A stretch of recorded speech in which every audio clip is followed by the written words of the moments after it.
Un hombre fue atado a un poste y humillado por dos policías, solo por llevar una gorra que no encajaba con sus ideas. Mark y Brian, acostumbrados a actuar con impunidad, jamás imaginaron que estaban burlándose del nuevo jefe del departamento.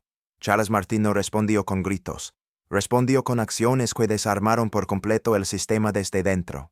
Pero solo escuchen cómo se dio vuelta esta historia, y por qué la justicia, finalmente, habló sin necesidad de alzar la voz.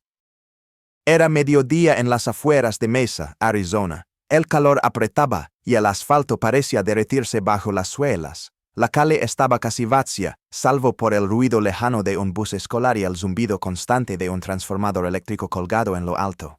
Frente a una tienda de electrodomésticos abandonada, dos oficiales, Mark Richardson y Brian Walker, reían mientras inmovilizaban a un hombre de unos 50 años, delgado, erguido, con rostro curtido por los años y una expresión difícil de leer. Llevaba puesta una gorra verde con el logo del partido español Vox. No parecía alterado ni molesto, solo calado, demasiado tranquilo para alguien en su posición.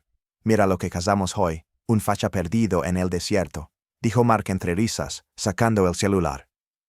«Tal vez venga directo de Madrid a darnos lecciones», añadió Brian, ajustando la brida con un tirón firme. El hombre no se resistió. No dijo ni una palabra. Su respiración era regular, su mirada fija, sin odio ni súplica. Observaba a los oficiales como quien ya sabe el final de una escena, pero debe representarla igual.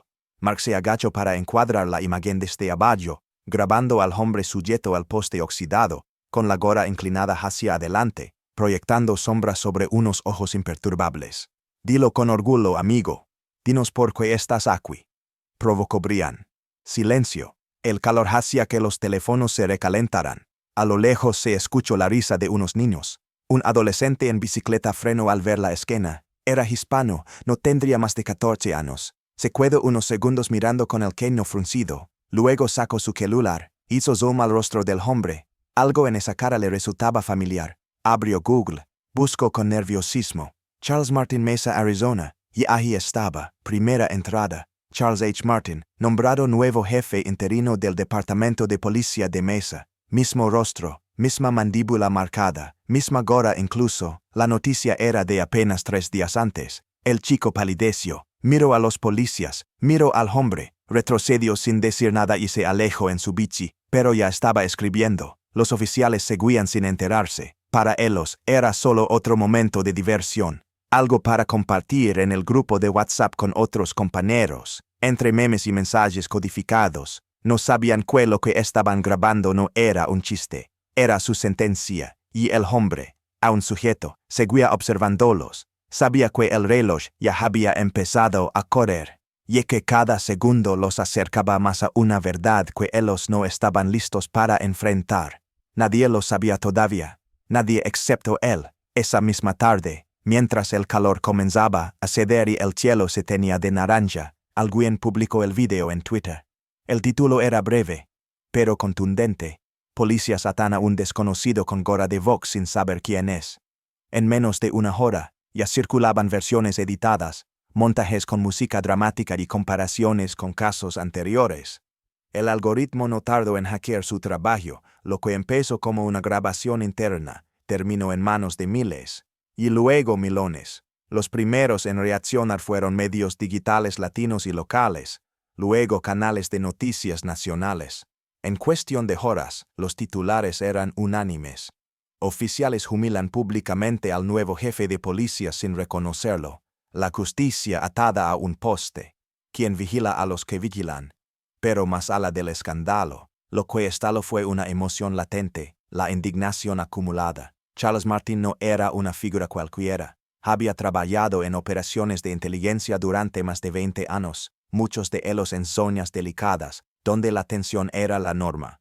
Su reputación estaba intacta, era meticuloso, reservado y, sobre todo, conocido por no tolerar el abuso de poder. Había aceptado liderar el Departamento de Policía de Mesa bajo condiciones especiales, sin anuncios, sin ruedas de prensa, sin cámaras. Quería entrar sin ruido, observar desde dentro y actuar. El sigilo era parte del plan, pero ahora, el plan había sido destapado por quienes más debían temer su llegada. En redes, los comentarios se multiplicaban por segundo, y el tono se volvía más punzante. Así actúan cuando creen que están por encima de todos. Y si no fuera el jefe, sino cualquier persona con acento.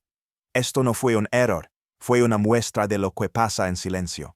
Las preguntas no necesitaban respuesta. La imagen hablaba sola. Dentro del propio departamento, el ambiente cambió de forma inmediata. Donde antes se escuchaban bromas en los pasillos, ahora reinaba el murmullo tenso. Mark y Brian, los mismos que horas antes caminaban con seguridad por la comisaría, evitaban el contacto visual. Cada paso les parecía más pesado, cada mirada un posible juicio. Intentaron borrar los mensajes, silenciar los chats, pero era tarde. El nombre Charles Martin ya estaba en la boca de todos, y no como parte de una presentación oficial, sino como la figura que acababan de ridiculizar sin saberlo. Lo que al principio parecía una travesura sin consecuencias, se estaba transformando en algo mucho más grande, una revelación pública del rostro real de la institución. Y aunque el fuego mediático ya ardía afuera, lo peor aún no había comenzado dentro. Mark y Brian lo sentían, aunque no sabían exactamente cuándo ni cómo, pero sabían que vendría. Charles Martin regresó al edificio de policía el lunes por la mañana. No lo escoltaban cámaras, ni oficiales, ni asesores. Caminó solo cruzando el vestíbulo como si aquel lugar le perteneciera desde hacía años. Llevaba un traje gris claro, sobrio, sin insignias. Su corbata era delgada, apagada, sin color que llamara la atención. En su mano, una carpeta quebrada. Su paso era sereno, medido, ni lento, ni apurado. Nadie lo saludó. Nadie se atrevió a hablar. Algunos lo miraron desde sus escritorios, intentando fingir normalidad. Otros agacharon la vista, sabían quién era, y sabían por qué estaba allí. Cuando llegó al tercer piso, donde estaban las oficinas de asuntos internos, no pidió nada, no hizo preguntas. Solo entregó la carpeta a un supervisor y dijo, con voz baja pero firme: quiero acceso a los archivos internos, los últimos 5 años, todo lo que esté quedado, suspendido o archivado. Ninguna orden escrita, ninguna amenaza, solo una petición simple, hecha desde la autoridad que no necesita elevar la voz para ser obedecida. En menos de 48 horas, comenzaron a removerse capas de documentos. Reportes de incidentes, grabaciones de patrullas, testimonios, informes forenses. Casos que habían sido archivados por falta de pruebas o procedimiento estándar, ahora volvían a la superficie. Y como en todo archivo viejo, el polvo no era lo único que salía. También salieron incoherencias, omisiones y contradicciones. Los nombres de Mark Richardson y Brian Walker se repetían una y otra vez. Patrullas donde no coincidían las horas, arrestos sin firma del detenido, vídeos recortados. Una línea de patrón comenzaba a dibujarse: abuso de protocolo, encubrimiento, uso desproporcionado de fuerza. La Oficina de Asuntos Internos, que hasta entonces se limitaba a recomendaciones administrativas, ahora operaba con otra energía. Sabían que detrás de esa investigación no había un político, sino alguien que había pasado su vida leyendo mentiras encuadernadas y desarmándolas una por una. Mark intentó explicar. Se presentó ante los investigadores con un discurso ensayado, hablando de contextos difíciles, de decisiones urgentes, de errores de procedimiento, sin intención. Brian, en cambio, no resistió la presión. Después de la tercera sesión de preguntas, bajó la cabeza, habló con voz apagada, no se defendió, solo dijo: yo solo seguía órdenes. Pensamos que ese viejo era uno más, un loco con gorra. Silencio en la sala. Uno de los inspectores quebró su libreta, lo miró directo a los ojos y le respondió, sin levantar el tono: ese viejo es la ley que ustedes olvidaron. Las paredes del edificio seguían siendo las mismas, las placas, los pasillos, los escritorios. Pero algo invisible había cambiado. Ya no era un lugar donde el uniforme bastaba para protegerse. Ahora había alguien que escuchaba, y no necesitaba castigar para que todos entendieran que el juicio ya había comenzado. El despido no se anunció, no hubo comunicado oficial, ni declaraciones a la prensa, tampoco ruedas de prensa ni discursos encendidos. Simplemente sucedió. Una mañana cualquiera, Mark Richardson y Brian Walker fueron llamados por separado a la oficina administrativa. Allí los esperaban 2 inspectores y un sobre cerrado. Dentro, una carta de terminación de contrato por causas disciplinarias graves. La firma al final no era la de un político ni un burócrata, era la de Charles Martin. La salida fue inmediata, por una puerta lateral, sin cámaras, sin uniformes, Sin más palabras que un puede retirarse. El único testigo fue el silencio. La orden había sido clara desde arriba. No quiero venganza, quiero sistema. Y eso fue exactamente lo que hizo.